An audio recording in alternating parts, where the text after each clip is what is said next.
देश में एक चुनाव को लेकर मंथन चल रहा है। कोशिश हो रही है और ये कोशिश हो रही है कि क्या देश में एक साथ चुनाव कराया जाना संभव है। इसका बिल संसद में पेश किया गया। ज्वाइंट पार्लियामेंट्री कमेटी का गठन किया गया। उस कमेटी की जेपीसी की पहली बैठक थी और इस बैठक में कांग्रेस सांसद प्रियंका गांधी समेत जो पार्टियों के नेता शामिल हैं वो सभी शामिल हुए। इस बैठक पर चिंतन किया गया, मंथन किया गया।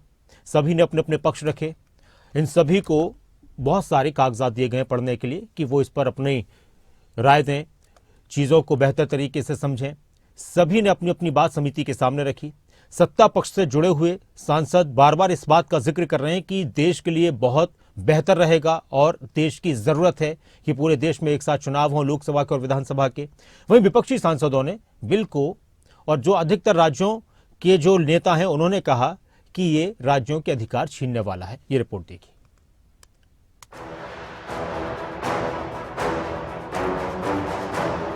देश में हर साल कहीं ना कहीं चुनाव होता रहा है।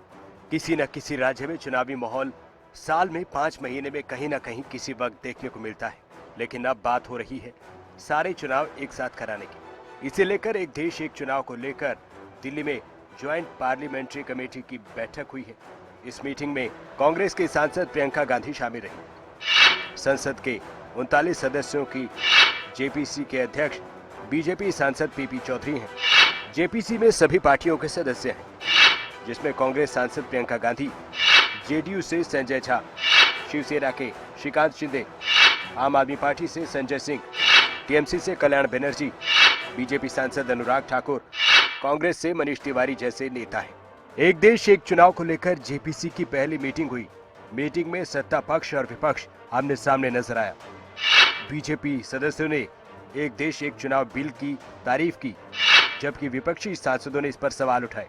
कानून मंत्रालय की तरफ से जेपीसी के सदस्यों को पढ़ने के लिए 18,000 पन्नों की विस्तृत रिपोर्ट दी गई। कांग्रेस ने विधेयक को असंवैधानिक और लोकतांत्रिक ढांचे का उल्लंघन बताया है। प्रियंका गांधी ने इसके आर्थिक रूप से व्यवहारिकता का मुद्दा उठाया है। प्रियंका गांधी ने पूछा है कितनी लागत प्रभावित होगी, कितने ईवीएम की जरूरत होगी। आम आदमी पार्टी के सांसद संजय सिंह ने एक्स पर पोस्ट में भी उस सूटकेस के साथ अपनी तस्वीर शेयर की है, जिसमें 18,000 पन्नों की रिपोर्ट है।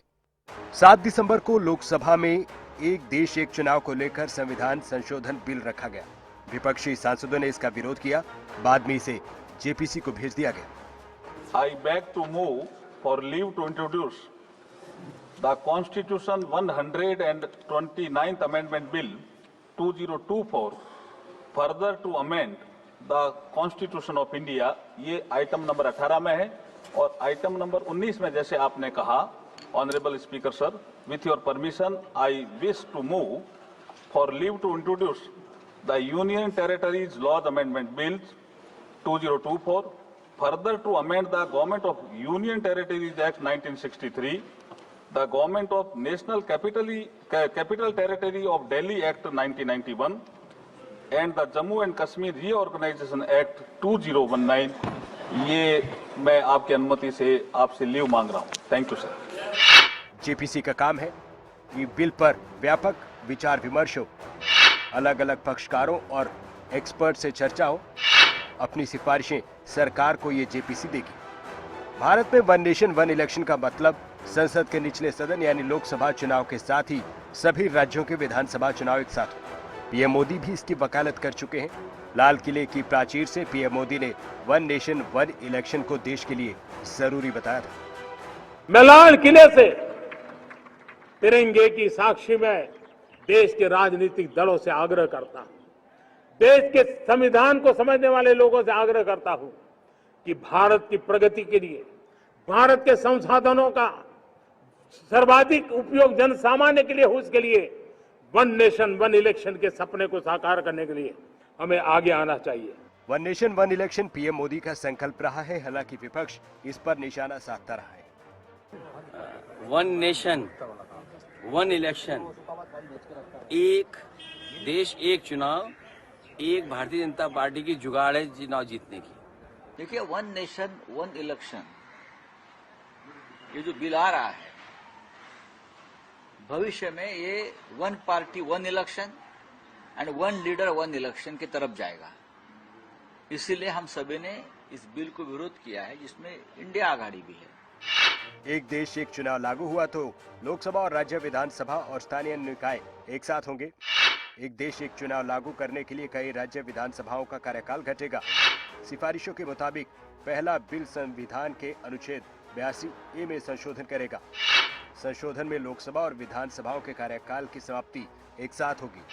सभी दल सहमत हुए तो वन नेशन वन इलेक्शन 2029 से लागू होगा। पहले फेज में लोकसभा और विधानसभा चुनाव एक साथ कराए जा सकते हैं।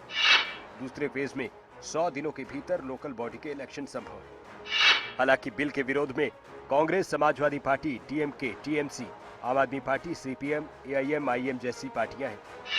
वन नेशन वन इलेक्शन के फायदे और नुकसान भी गिनाए जा रहे हैं।